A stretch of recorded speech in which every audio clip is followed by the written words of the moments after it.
My name is Ellison, and the night I discovered my husband's betrayal, I didn't scream.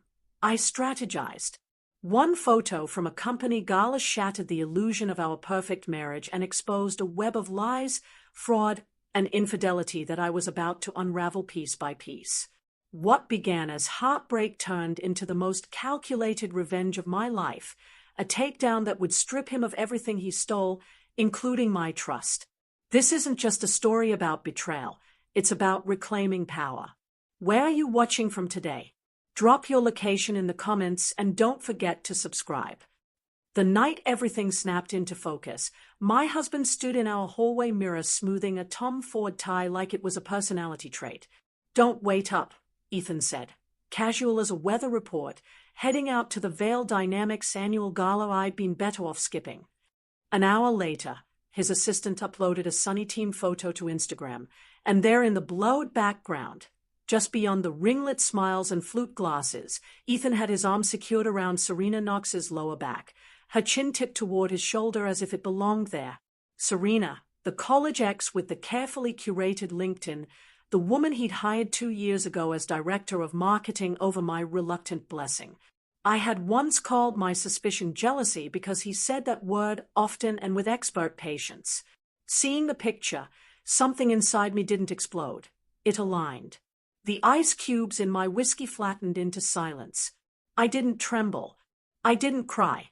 I shifted, quietly and decisively, from wife to counsel. By day, I'm a corporate attorney. 7 years of law school and litigation leaves you with 2 gifts: immaculate folders and the ability to put feelings into quarantine while facts take the stand. From our sofa, a minimalist cloud of beige in front of floor-to-ceiling windows Ethan was weirdly proud of, I opened my laptop and logged into the Veil Dynamics shared drive. Years ago, when capital was a prayer and not a balance sheet, Ethan had told board members it was a brilliant cost-saver to keep legal in the family. He'd granted me administrative credentials for contracting and compliance. "Trust," he'd said, smiling like the word could notarize itself. I pulled vendor lists, accounts payable summaries, card statements no one ever read line by line because quarterly audits blessed the surface. People who cut corners in love rarely draw straight lines at work. It's not psychology, it's pattern recognition. 2 hours in, a contract blinked at me with the coyness of a fake ID, a consulting agreement executed 6 months prior with a firm I'd never vetted, Northbridge Insight Group. The terms were sloppy, the deliverables vague, the signature block neat. Paid to date, $204,000. I cross-referenced against our approved vendors. Nothing. Northbridge did not exist in our system until the exact day the SOW was signed. I searched the Secretary of State filings, a Delaware P.O. box, and a holding company that forwarded to an account with a beneficiary name I knew too well, E-Veil. One anomaly is a coincidence. 2 is a lane. I kept driving. Another twin contract surfaced, then a cousin of the same, slightly different company names, same structure, same payment routing. In total, 5 ghost vendors over 18 months. I sat back under the quiet weight of it. The betrayal I braced for wasn't just personal. It had line items. Ethan wasn't merely careless with me. He was stealing from his investors, from my father's money, from everyone who believed the word vision justifies everything done in its name. When we met, I was a 24-year-old associate who measured days by billing increments and energy drinks. Ethan was an entrepreneur with a pitch deck and charm like a key fob. My father, Henry Ellison, is old-school finance, thin watch, thick reading of risk. He doesn't back people who talk fast. He backs those who keep their books slower than their mouths. He met Ethan over dinner, asked 3 questions I'd never thought to ask, and 2 weeks later wrote a check for $2 million. I've lost count of the panels where Ethan claimed he'd bootstrapped Veil Dynamics. He bootstrapped it with my father's capital and my free legal work, but the story plays better if the supporting cast is invisible. It was almost midnight. The gala would taper into club music and whispered deals, the last thing Ethan is truly devout about. He'd come home perfumed in someone else's choices, kiss my hairline, and say something about boring speeches. He'd sleep like a man who believes consequences are for other people. I scrolled to my father's name. Calling Henry in the middle of the night is a lever you pull when bridges are already on fire. I pressed call. Maya. His voice was clear, not groggy. My father sleeps lightly when money and his daughter are in orbit. Is everything all right? We need an emergency board meeting, I said. Tomorrow if we can do it. Ethan's not just cheating. He's siphoning. I have documents. Silence. Then the sound of a decision being made. I'm on my way, he said, and hung up. I opened a folder on my desktop and labeled it evidence. I'm not sentimental about file names. I pulled PDFs, screenshots, vendor applications, wire confirmations, credit card statements tagged as business development that read more like the itinerary of a mediocre heist. I stitched together a timeline with dates and amounts, red circles where they belonged. The feeling that came wasn't rage. It was clarity. For years I had been reasonable, professional, a woman proud of not being the difficult wife. But you cannot reason with a lie, you can only bring its receipts. The lock clicked at 3 a.m. Ethan slid into the dark like he owned it. There was the whispery shuffle of shoes and cologne I don't wear. He thought I was asleep. Love you, he murmured into the air. I counted the felonies on my hands and didn't answer. Let me rewind for the record, because this kind of story always gets told backward as if the fall were a surprise. We met at a legal aid gala. I'd planned to duck 15 minutes into, right after donating enough to justify the dress. He broke the ice with a joke that had the word disrupt in it. He listened like he kept notes. He asked about my cases and remembered details most men forget before dessert. We had pasta in a tiny Italian place 2 days later, and he told me about an elegant platform for transparent supply chains that would save the world and also somehow make money. If you've ever been 20-something and sleep-deprived, you know how convincing a future can sound in the mouth of a charming man. 3 months later, he met my father. They disappeared into Henry's study with a bottle of Cabernet Ethan had researched like an exam. When they emerged, my father's eyes had that specific brightness he gets when a calculation pencils. Interesting, he said to me after Ethan left. Possibly very interesting. I should have paid attention to the modifier. Interesting is not the same as sound. But 2 weeks later the wire hit and Ethan said it changed everything. And it did, just not in the way I thought. We married a year after that in a garden that photographed like a dream. For a while, the dream cooperated. Then late nights became strategy and emissions got new names. And then Serena arrived, introduced over eggs as if she were a bullet point. We need a heavy hitter in marketing, Ethan said, sliding me blueberries, and Serena Knox has a record the board will love. He said we, as if I had a vote that wasn't cosmetic. When I asked if hiring his ex might be messy optics, he called me principled, which is what ambitious men call you when they don't want to say annoying, and then paranoid, the more useful word. I told myself maturity looks like trust. I told myself a lot of things I wouldn't say to a client.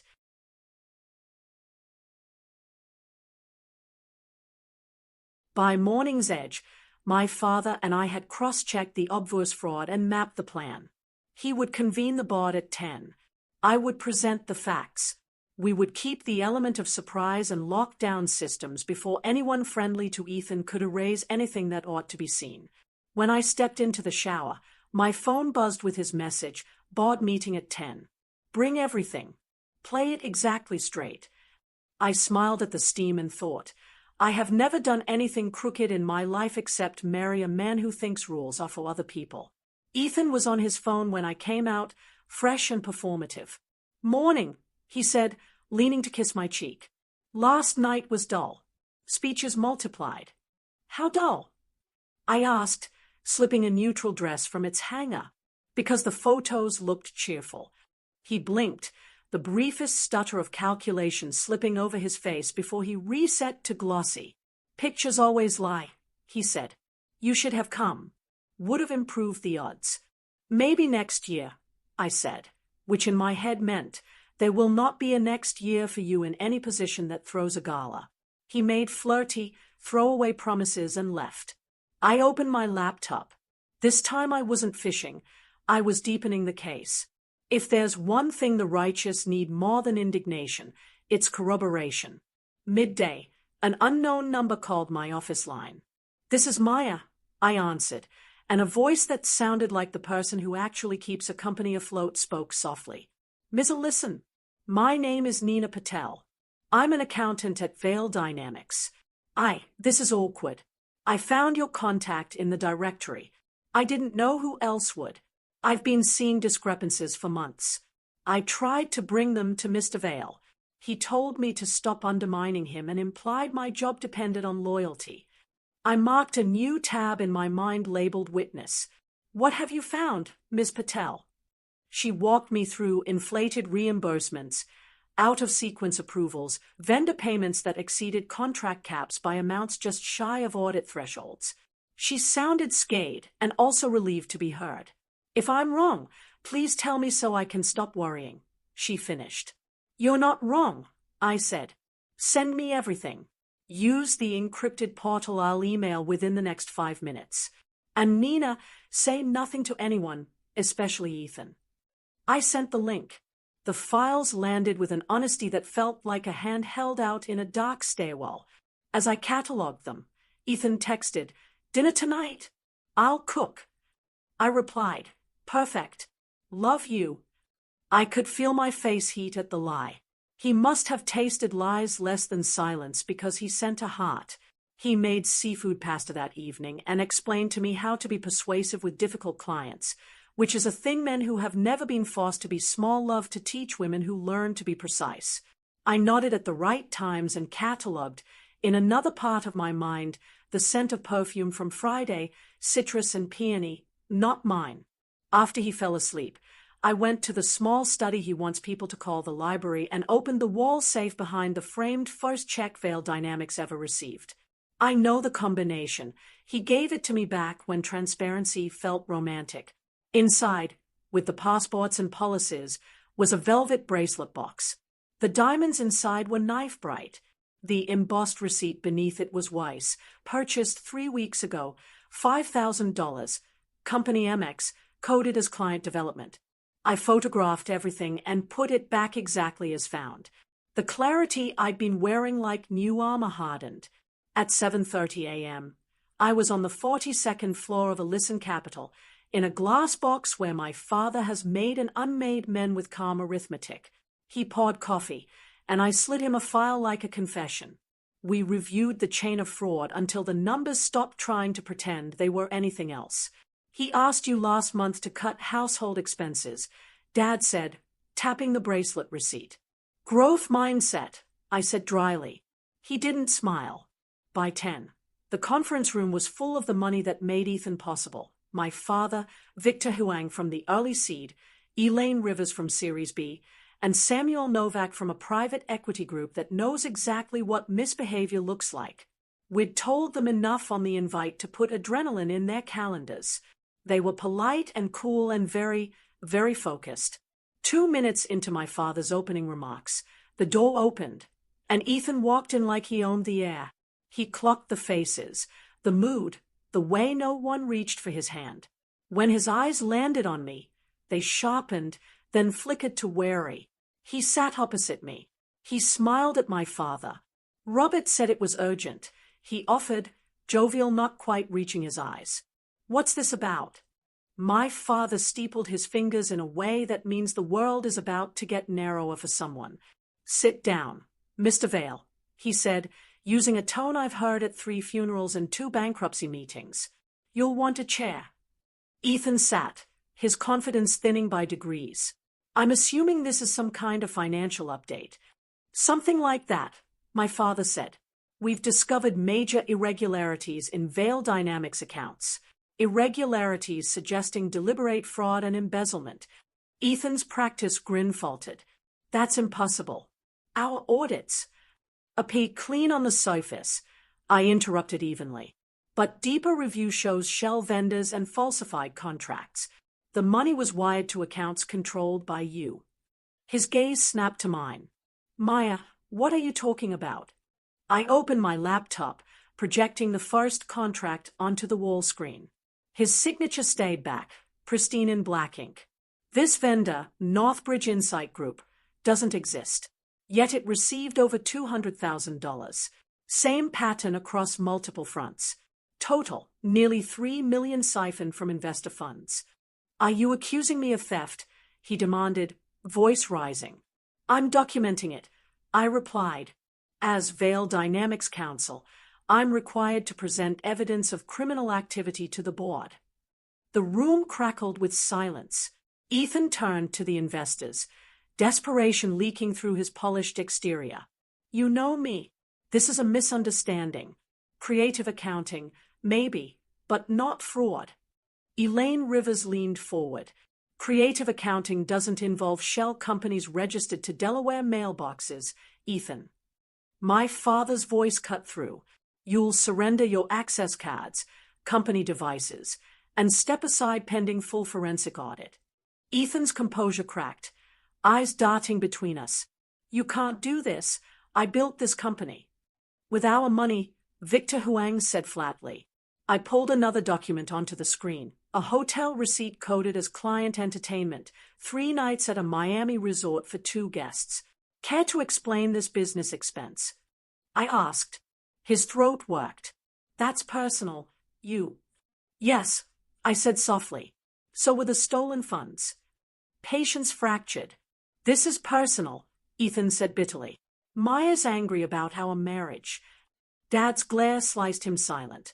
You're suspended, effective immediately. A criminal audit begins today. Ethan stood abruptly. Maya, tell them. We can fix this privately. I met his eyes. Calm. No, there's one more clause you forgot. Our prenup. Infidelity combined with financial fraud nullifies any claim to marital assets.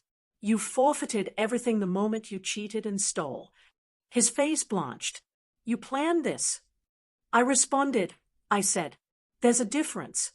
Security entered quietly at my father's signal. Mr. Vail, please come with us. He looked at me like the ground had betrayed him. I never meant to hurt you. You just didn't think I'd notice. When the door shut behind him, my father's hand landed lightly on my shoulder. You okay? I will be, I said. And for the first time, I believed it. By noon, I was sitting behind Ethan's desk, my desk now. The skyline sprawled in front of me, indifferent and immense. Rebecca, the assistant, peeked in. Miss Knox is here. Says it's urgent. Send her in. Serena entered crisp and composed, her heels biting the carpet. Maya, I wasn't expecting you. Is Ethan? Suspended. Indefinitely. Her smile faltered. Excuse me. Vail Dynamics is under investigation for fraud and misuse of company funds. You're terminated, effective immediately, for ethics violations. Her shock twisted to anger. You can't fire me. Ethan and I. You were sleeping with your boss. Charging hotel stays and gifts to company accounts. HR documented everything. Take the severance agreement or face legal action. She glared. You're jealous. I smiled faintly. Jealousy implies competition. You just lost yours. Serena trembled, signed the papers, and left without another word. By afternoon, I convened a department heads meeting. 12 faces stared back, some wary, some quietly relieved. I know this week has been chaos, I began. But Vail Dynamics will survive. Integrity is our new baseline. Marcus, the CFO, spoke up. With respect, you're an attorney, not an operator. How do you plan to run a tech company? By listening to people who know what I don't, I said. Something the last CEO never mastered. Laughter broke the tension. By the end of the hour, they weren't looking at me like Ethan's wife anymore. They were looking at the person in charge. Later, HR Director Donna Fraser stopped by, a flash drive in hand. Maya, you need to see this. Inside, 2 years of Barrett harassment complaints, ignored, minimized, sometimes mocked. Ethan's signature peppered across dismissals. The culture's been rotten for a while, Donna said quietly. You could actually change it. I held the flash drive. Then that's what we'll do. But before I could begin that battle, Rebecca appeared again, pale. Security says Ethan's downstairs. He refuses to leave unless he speaks to you. I exhaled slowly. Bring him to conference room B. He was pacing when I entered, looking disheveled and desperate. Maya, please, this has gone too far. No, Ethan, I said evenly. It hasn't gone far enough. He tried charm, then apology, then threat. You'll ruin both of us, he said finally. Everyone will know you couldn't keep your husband satisfied. I smiled coldly. Everyone will know I caught a criminal and took his company. Which version sounds better? His mask fell completely. You'll regret this. Unlikely, I said, and nodded to security. They escorted him out for the last time. An hour later, Detective Sarah Martinez from the Chicago PD's Financial Crimes Unit called.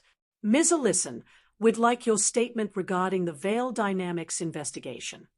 And just like that, my husband's downfall became official record. That night, I sat in Ethan's office, mine now, staring at the skyline. 3 days ago, I'd been a loyal wife. Tonight, I was the CEO of a company built on lies, with every intention of rebuilding it on truth. And for the first time in years, I felt free. 3 weeks later, the forensic audit confirmed what I already knew. Ethan's empire had always been built on sand. The total theft exceeded $3.5 million once early-year payments were traced. Wire fraud, tax evasion, misappropriation. Words that once belonged to my clients were now permanently attached to my ex-husband. When my attorney called to say the state was filing charges, I didn't feel triumph. I felt the kind of steady relief that comes when the noise finally stops. The headlines were relentless for a week. Tech visionary faces criminal probe. CEO's wife turned whistleblower, some painting me as hero, others as vindictive woman scorned. Neither label mattered. While the world gossiped, I was rebuilding the company Ethan had tried to hollow out from within. The first thing I did was confront the culture he'd left behind. Donna's flash drive became my map. I read through every report, every buried complaint, every woman who'd been told she was overreacting. By the time I finished, I'd stopped feeling shocked. I just felt responsible. I called an all-hands meeting that Friday. Hundreds of employees filled the main auditorium, faces tired and cautious. I stood where Ethan once delivered polished lies and spoke from a place he'd never understood, truth. I told them Veil Dynamics had made mistakes, that it had protected the wrong people and silenced the right ones, and that the cleanup wasn't about blame, it was about change. We were going to rewrite how this company functioned, from reporting systems to leadership priorities, mandatory training, anonymous hotlines, transparent pay scales. For the first time, I saw hope flicker in faces that had forgotten what fairness looked like. Afterward, several women stopped me in the hallway. Some thanked me quietly. Some cried. One, a senior engineer named Sarah, said she'd been planning to leave by year's end. I'm staying now, she told me, because it finally feels like this place might be worth fighting for. Those words carried me through long nights of restructuring meetings and media scrutiny. Dad visited one evening as I sat reviewing quarterly projections, his expression soft with pride. You're doing something rare, he said. Not just saving a company, changing it. I smiled faintly. Feels like mopping an ocean. He chuckled. That's leadership. The board's impressed, clients are returning, and frankly, your mother would be proud. His words caught me off guard. She always said you'd be the one to fix what men break, he added quietly. 2 months after Ethan's arrest, Rebecca buzzed my office. Vanessa Knox is here. No appointment, but she says it's important. I almost told her to send security, but curiosity won. When Vanessa walked in, she looked nothing like the poised woman I'd fired. Her eyes were hollow, her tailored suits replaced by off-the-rack gray. I wanted to apologize, she said before I could speak. For everything. The affair, the lies. I thought he loved me. I thought we were building something. I studied her, wondering if remorse could ever sound genuine coming from the person who helped dismantle your marriage. Why now? I asked. She exhaled. Because I finally understand what you went through. After you exposed him, I stayed. He promised we'd start over, but once his accounts froze, he started asking for money. Always more. When I couldn't give it, he turned cruel. I left him 3 weeks ago. He called me disloyal, said I'd ruined his life. Her voice trembled. And that's when I realized he's incapable of love. He just uses people until they break. I didn't answer right away. The truth was, I didn't hate her anymore. I pitied her. We had both been casualties of the same manipulator, different chapters of the same cautionary tale. I'm not forgiving you, I said, but I understand. She nodded, eyes wet. That's more than I deserve.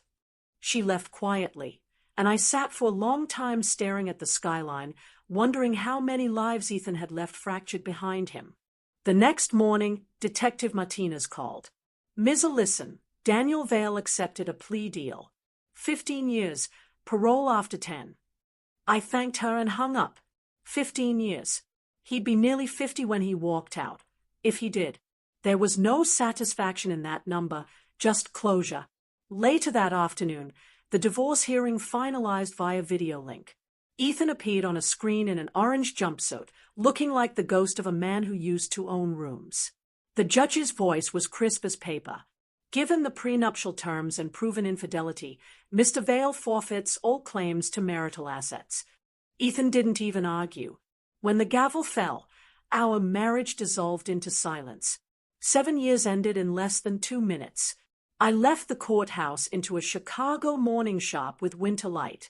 Vendors were setting up for the holidays, steam rising from coffee carts, the air smelling like roasted chestnuts and new beginnings. When I returned to the office, the staff had surprised me. A cake on the conference table read, "Congratulations on your divorce," in uneven blue frosting. It was ridiculous, touching, and exactly what I needed. Laughter filled the room as we shared slices, talking about second chances and terrible exes. Speech. Marcus called. I stood, smiling at the faces that had once looked at me with suspicion and now glowed with loyalty. When I found out what Ethan had done, I said, I thought I'd lost everything, my husband, my faith, my future. But what I really lost was the illusion that I needed anyone else to define me. What I gained is right here, people who believe integrity still matters. Applause rippled, genuine and warm. Weeks turned into months. The company rebounded faster than anyone predicted. New clients came on board precisely because of our transparency. We promoted women who'd been overlooked, implemented fair pay audits, and created mentorship programs that made headlines. By the next shareholder meeting, Vale Dynamics was profitable again. Revenue was up 17%, employee satisfaction higher than ever. I stood before investors, detailing the turnaround. We didn't just survive scandal, I said. We thrived because we rebuilt on honesty. The applause that followed was thunderous. After the meeting, Dad found me by the balcony. Your mother would have been proud, he said softly. I smiled. You already told me that.